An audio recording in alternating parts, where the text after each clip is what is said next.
critiques of the actions of the ICC are largely directed toward African nations, not the West, not Europe, and not Israel. And it would be anti-Semitic. It would absolutely be anti-Semitic to only investigate Israel, to only focus on Israel. But the ICC is not attempting to do that. Hello, my name is Stanley Heller. Welcome to The Struggle. Today, Yemen, fracked gas in Connecticut, Palestine, Israel, Burma, and a union organizing drive in Alabama. Several weeks ago, I called attention to this picture and this video tweeted by Ahmad al-Ghabari. They show food trucks in a chief port in Yemen unable to move because the Saudis won't let in ships carrying fuel. This in a country where massive numbers are starving. The situation is now worse. There is no fuel for ambulances. This is a demonstration of ambulance drivers in Yemen.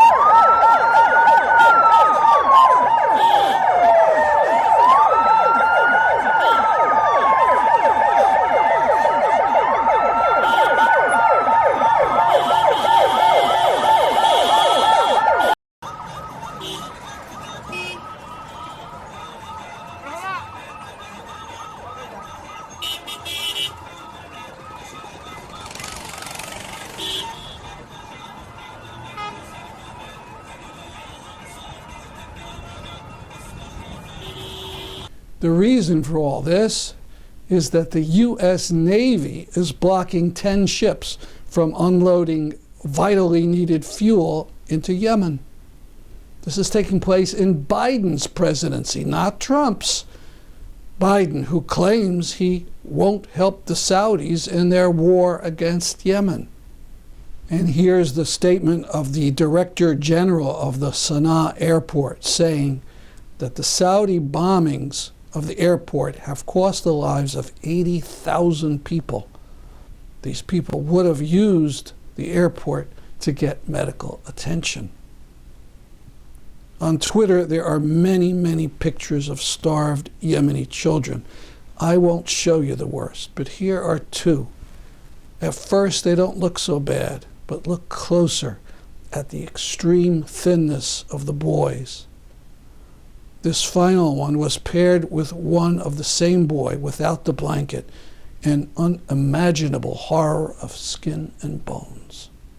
President Biden, stop helping the Saudis blockade Yemen. Now to the recent car caravan in Hartford to protest the building of another climate-killing gas plant in Killingly.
There are more minutes of people honking as they drive down the street, but you get the point.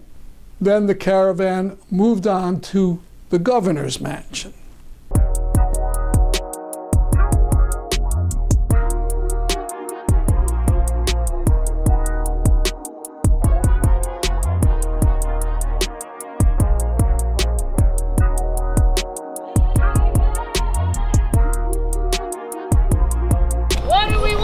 Clean energy! When do we want it? Now! Stop fracking! Stop killing Lee!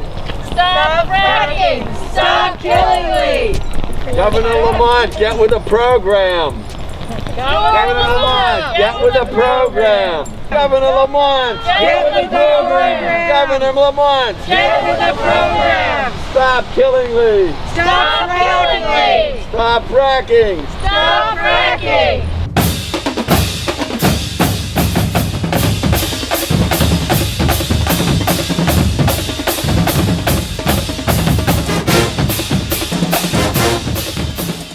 Once again, we urge you to go to the Instagram page of the Connecticut Climate Crisis Mobilization. There you can connect to the virtual rally that was held against building the Killingly plant and see some 30 memes. The feed is at C3M_pics. And do tweet one of the memes to @GovNedLamont. In Burma, or Myanmar, as the military there renamed it some decades ago, there continues to be enormous demonstrations opposing the coup, opposing the uprooting of the tiny shoot of democracy that had been allowed to grow. On March 3rd, some 38 were killed as the military shot into the crowds.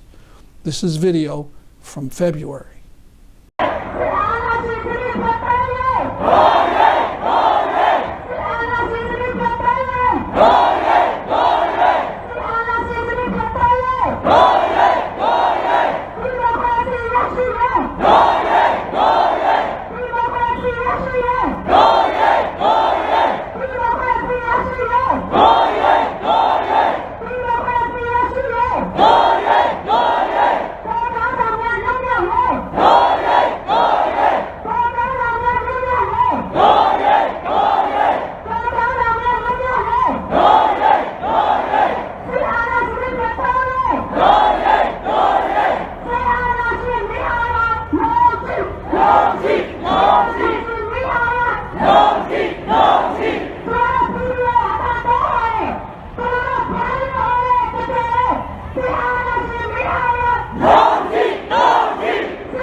Now some photos about a union organizing drive in Bessemer, Alabama, an attempt to organize the first union at an Amazon warehouse. On February 20th, there were sympathy actions around the country. Even the president spoke out in favor of unions.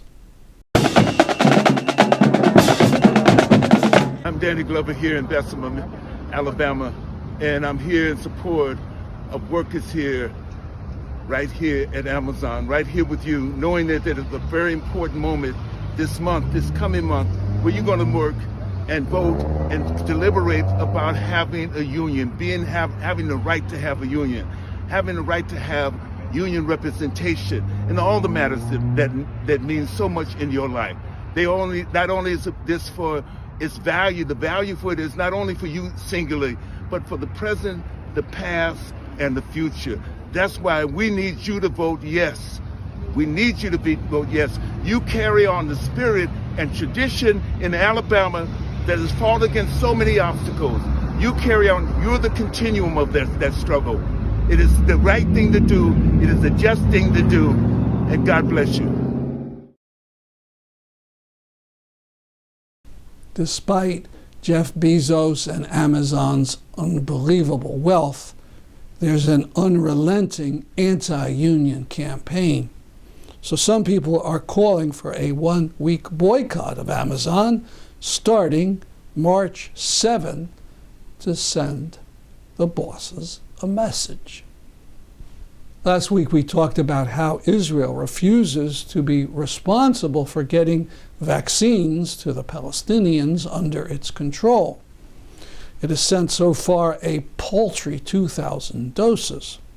At the same time, Netanyahu is trying to send thousands of doses to foreign countries whose leaders have done his bidding. Anshel Pfeffer wrote this in the Israeli paper Haaretz. Considering the far from stellar corruption records of most of the countries on the list, it's hard to avoid the conclusion that the doses they were scheduled to receive were for the families of the ruling elites, which is also why Netanyahu himself didn't rush to publicize the gifts. They are part of his own personal diplomatic outreach, the cozy deals he maintains with dictators and kleptocrats around the world. Or, as he said himself last week, Israel was compensated for these vaccines even before they were sent. Speaking of Netanyahu and his relationships with the fascist right, I'll be giving a Zoom illustrated book talk of my book, Zionist Betrayal of Jews, on Thursday, March 18th for a section of the Democratic Socialists of America. If you want to take part, shoot me an email and I'll send you the link. Now from Democracy Now! On the International Criminal Court's decision to investigate possible Israeli crimes against Palestinians. The International Criminal Court has officially opened a probe into Israeli war crimes in the Palestinian territories, as well as crimes committed by Palestinian militant groups. Israel and the United States blasted the decision. Israel's not a member of the ICC, but the Palestinians joined the court in 2015. Israel's argued the court has no jurisdiction over the occupied territories because Palestine is not an independent state. On Wednesday, Faisal Abu Youssef of the Palestinian Liberation Organization welcomed the ICC decision. This decision is so important because it shows that justice will be imposed on those who carry out crimes against the Palestinian people, or any crime in the world. The Israeli occupation thought that they were exempt from the crimes that they committed, and that they won't be questioned for these crimes. Today, this decision will cut off the ways for occupation to continue committing these crimes. In Israel, this was one reaction to the decision of the International Criminal Court. From Israeli journalist David Sheehan, this tweet. Israeli journalist: the International Criminal Court investigating Israel for war crimes amounts to legal terrorism. Therefore, an Israeli secret spy agency should spend the next 20 years assassinating the ICC prosecutor and judges in an elegant manner without leaving traces. Raphael Shimonov identifies the journalist as the head of the legal desk at the religious paper owned by Israel Hayam, the biggest paper in Israel. So what was the reaction of the Israeli government to this outrageous call to murder? Nothing at all. Well, did the journalist at least get in trouble with his boss? Not that we can tell. The editor, or his editor, is one Haggai Siegel, who years ago planted a bomb that blew off the leg of a Palestinian mayor. The Biden administration also criticized the ICC. Secretary of State Tony Blinken said, quote, "The United States firmly opposes and is deeply disappointed by this decision. The ICC has no jurisdiction over this matter. We'll continue to uphold our strong commitment to Israel and its security, including by opposing actions that seek to target Israel unfairly," Blinken said. Still with us, the co-authors of the new book, Except for Palestine, The Limits of Progressive Politics. Mark Lamont Hill, Temple University professor of media studies and urban education, and Mitchell Plitnick, president of Rethinking Foreign Policy, also the former director of the U.S. Office of B'Tselem and former co-director of Jewish Voice for Peace. Mark Lamont Hill, let's begin with your response to the ICC decision to investigate Israel for war crimes. I am always skeptical of the ability to adjudicate these matters in international criminal courts, not because I don't believe in them, but because I'm often skeptical that they'll actually produce a fair and just outcome.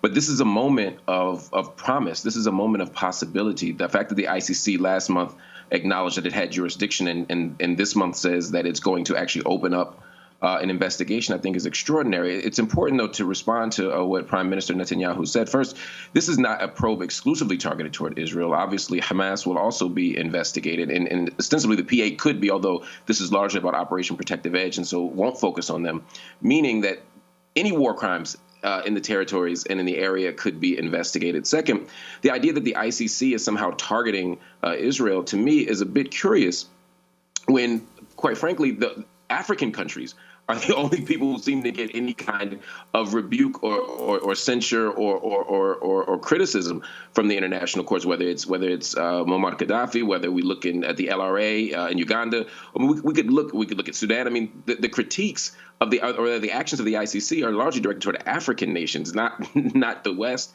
not Europe, and not Israel. And it would be anti-Semitic. It would absolutely be anti-Semitic to only investigate Israel, to only focus on Israel. But the ICC is not attempting to do that. And then finally, the argument somehow that Palestine is not a state and therefore is not able to appeal to the ICC simply is contradicted by international law. It's contradicted by the UN's decision a few years ago. They absolutely have the jurisdiction, and this is an opportunity for not just Israel but for the United States to actually reset relations with the ICC and actually move toward an investigation that could produce justice. And the fact that the Biden administration has resisted that, and that this is one of those areas where Biden has not reversed course from Trump, right? He reverses from Trump on Muslim bans, on the Paris Accords, on all these issues, but on the ICC, he's making a different choice, and that different choice is very disappointing. And Mitchell, your response to the ICC decision to investigate both Palestinians and Israelis for war crimes, and if you could respond, I mean, Mark said about Netanyahu saying that Israel is being singled out and that it's principally African nations that have been investigated by the ICC. But what about war crimes being committed elsewhere, from Syria to Yemen? Those have not been referred to the ICC. Could you respond to that? So, yeah, I mean, first of all, I share with Mark skepticism about the outcome of the ICC investigation. First of all, the current prosecutor, Fatah Bensouda, will be stepping down in June, and her replacement, Camille Khan, is someone we don't know what he thinks specifically about this issue, but we do know that both the United States and Israel are optimistic about his appointment. So that kind of makes me nervous about where this is going to go.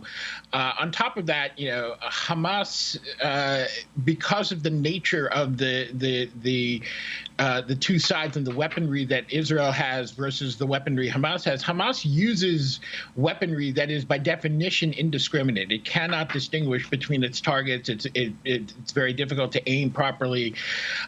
So it's going to be, it does not meet the standards of international law. Almost by definition, Hamas will be found guilty of war crimes, whereas with Israel, it's more difficult, and there are more questions of international law involved.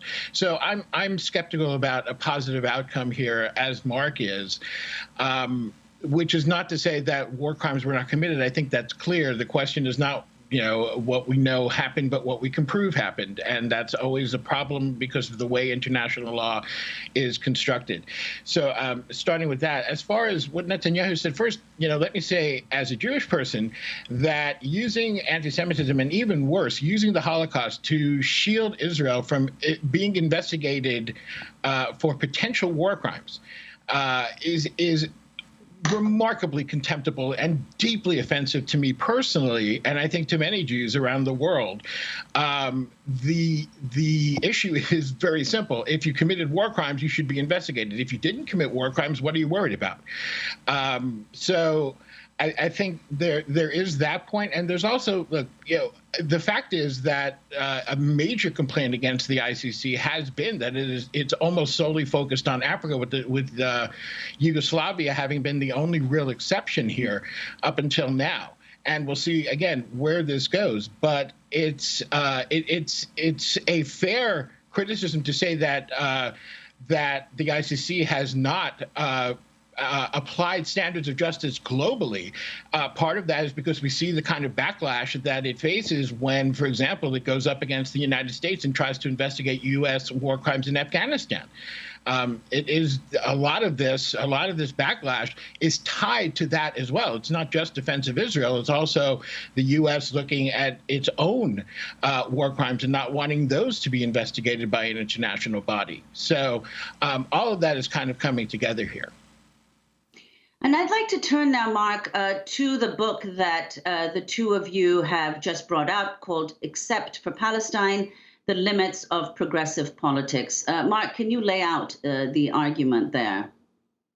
Mitchell and I are very excited to write this book, particularly at this moment. We didn't know who would be president. We didn't know that there'd be an ICC investigation. But all the issues that are coming up right now really speak to the various ways that Palestinians have been made the exception to many of our progressive values and politics and actions.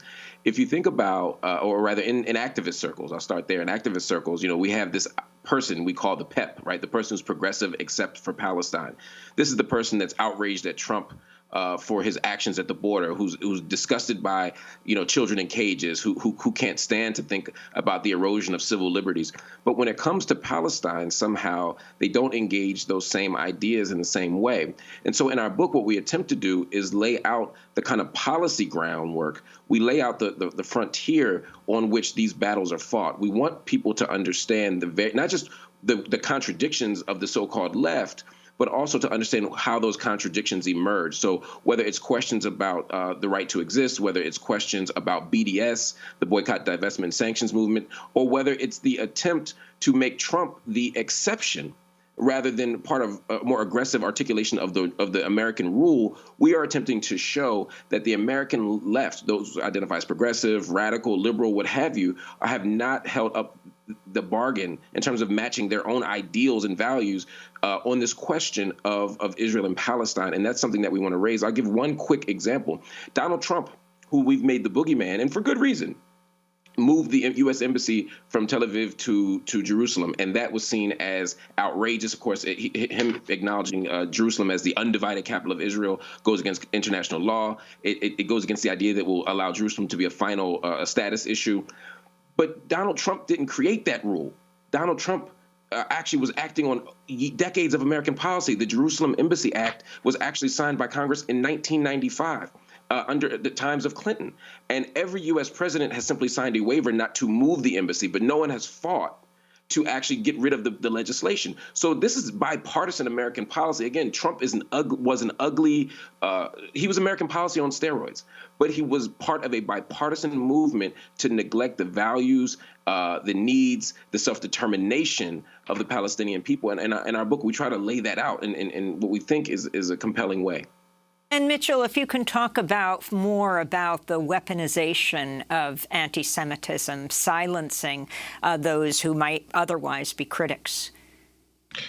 Yeah, I mean, that is reaching a fever pitch right now. And I think it's actually reflective of where Israel itself has gone. I think Israel has abandoned a lot of the veneer of idealism that it once had, and any legitimate idealism it once held for itself, and is now simply, we hear the arguments in Washington about why we support this and that Israeli policy, and it's all about an unbreakable bond and an undying friendship. It's not about geostrategic thinking anymore. It's not about Israel is actually right. March 15 will mark 10 years after the horrible repression in Deraa led to the start of the Syrian uprising.